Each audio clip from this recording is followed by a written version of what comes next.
us start with the name of Allah, the most beneficent and the merciful. Cricket has its own charm. To some, it is a poetic frenzy. To others, it is a way of life.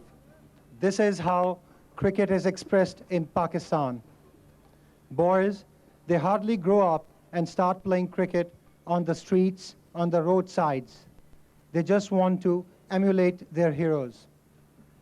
Tonight, 5 of these heroes are going to be commemorated.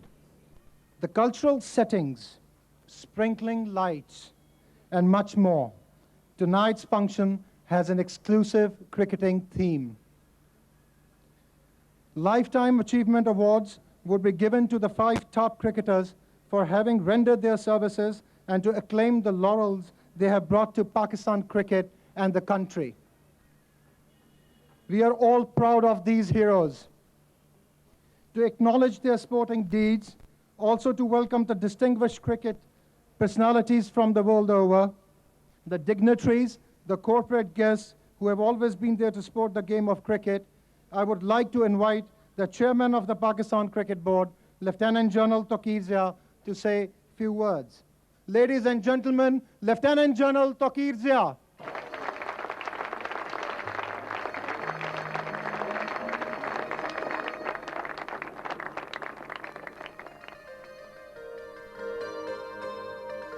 Bismillahirrahmanirrahim.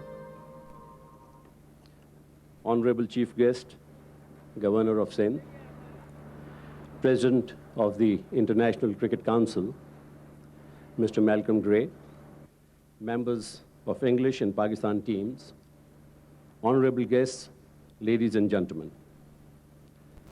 I would like to welcome you all for tonight's dinner, which is jointly hosted by the Pakistan Cricket Board, Pepsi Cola International, and the news. Let me now come to the real purpose of today's get-together, and that is to commemorate Pakistan's top 5 cricketers. Pakistan Cricket Board has decided to bestow upon them the Lifetime Achievement Awards to recognize their amazing cricketing deeds. When it comes to Wasim Akram, he holds several records the world over. Waqar Younis, his pace and hostility enabled him to claim 300 or more wickets in both one-day and test cricket. He also has a one-day international hat-trick and maintained the best strike rate in the test for long, Saeed Anwar. He has played his cricket with grace and timing of a pianist. Inzamam ul Haq has really progressed, somewhat pulled by the critiques for irritatingly confused running between the wickets. He has now become the backbone of Pakistan cricket. Moin Khan. Since taking over as the captain, Moin has come a long way in making Pakistan a solid unit. Now I would like to request the Governor of Sindh, Mr. Mian Mohammad Sumro, to please come on the stage and give away the Lifetime Achievement Awards.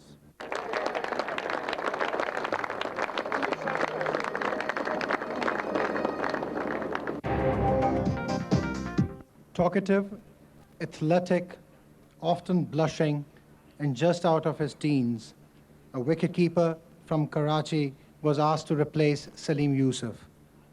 He made his debut against the West Indies in 1990 and played aggressively, assuredly, and lion-heartedly.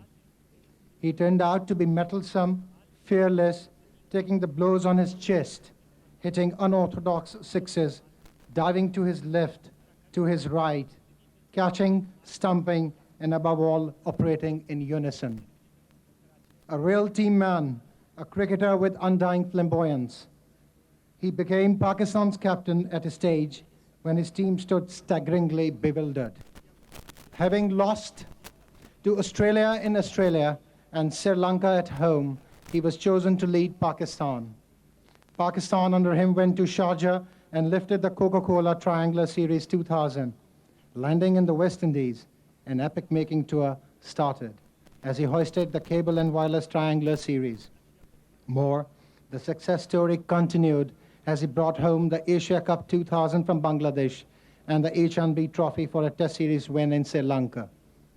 At home recently, he led his team to a 2-1 one-day series win against England, a feat that no captain could achieve. I repeat, no captain could achieve since Intikhab Alam did in 1974. He has been chosen to receive the Lifetime Achievement Award for having the world record number of victims in limited over internationals. Ladies and gentlemen, he is no one other than Moin Khan, the captain of Pakistan.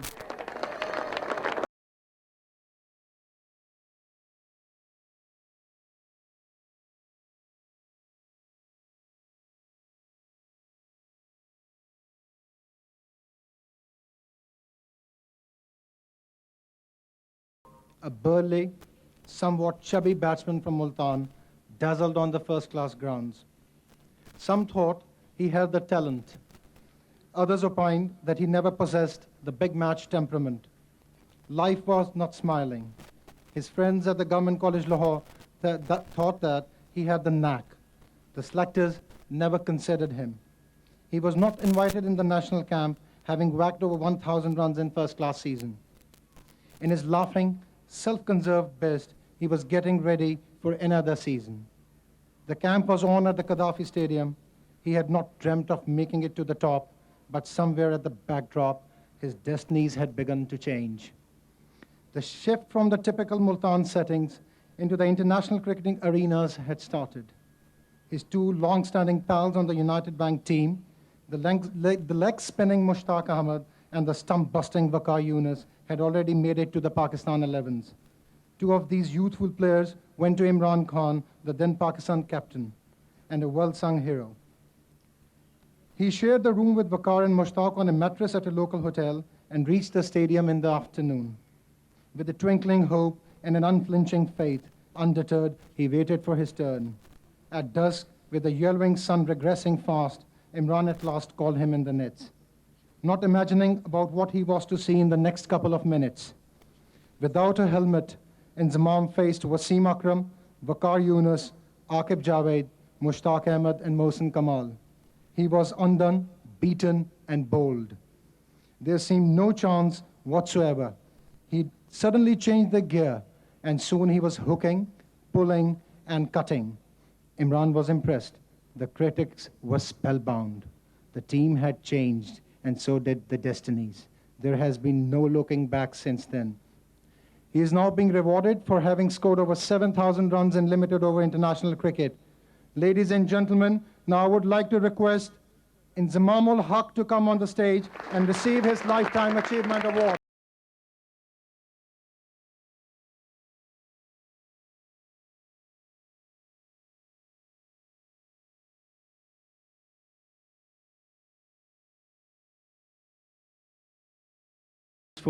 And master of caressing the ball swiftly, nibble-footed and delicate. He is one of his kind. Mimicking, toying around with the colleagues, sparkling eyes, and with skies his limit. A thin, confident left-handed batsman began his international career in 1988-89. 100 against Sri Lanka at Hobart made him eligible for big-time cricket. He was considered as a batsman who had in him the cricketing reservoirs and the ability to win accolades. On his test debut, he went straight in the record books by getting dismissed without scoring in the 2 innings. With a pair on his test match debut, he lost the faith of the selectors. Determined and hard-fought, he recovered and reached Sharjah in 1994-95. He scored 3 successive centuries. From there on, it has been a dramatic tale of richness, flavor, artistry, and pure, untouched cricketing genius. In 1997-98, playing under humid, dust-laden, and hot conditions, and in front of a mind-boggling Chepauk crowd at Madras, he stroked his way to a world record score of 194, the highest ever by an individual in a limited over international match. You need not to guess, he is none other than Saeed Anwar.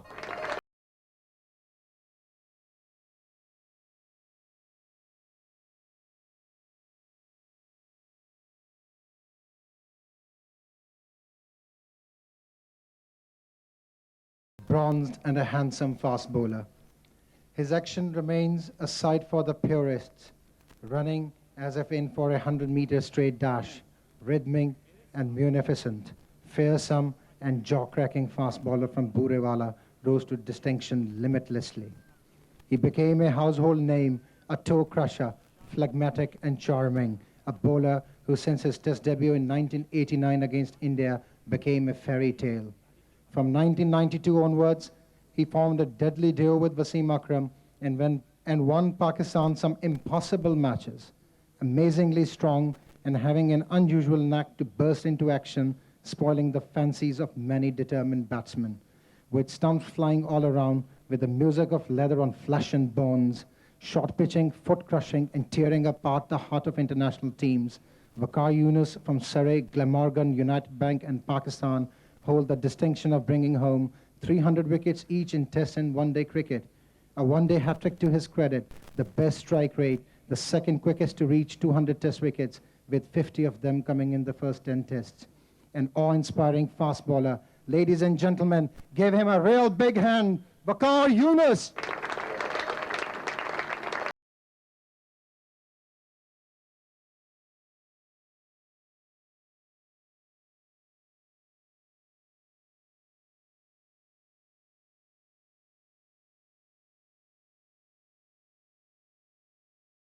Teenaged moustache, a relatively tall boy from Lahore's Ludhiana Gymkhana became renowned for his exploits in tennis ball cricket in the early 80s.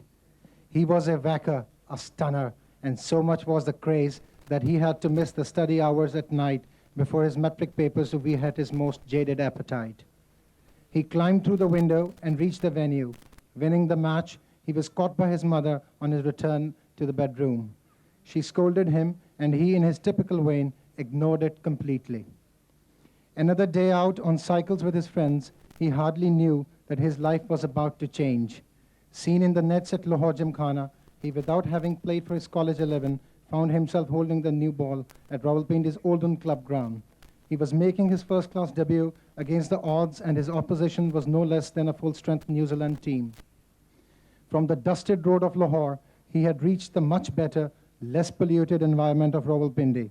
With a scenic view, the missionary church peaking at one end, just on the bustling Mall Road, he began his spell.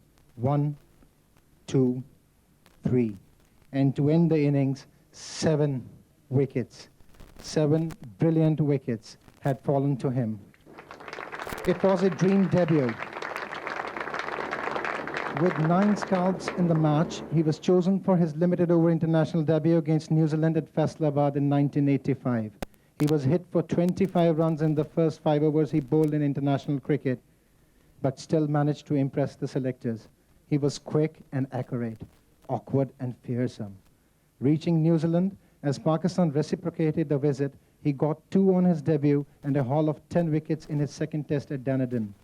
From there, he landed in Australia to play the Benson and Hedges Mini World Cup. His first appearance was against Australia at Melbourne. He was seen bowling at his splendid best. He captured 5 for 21, earning kudos from his role model Imran Khan. He had become an instant hero.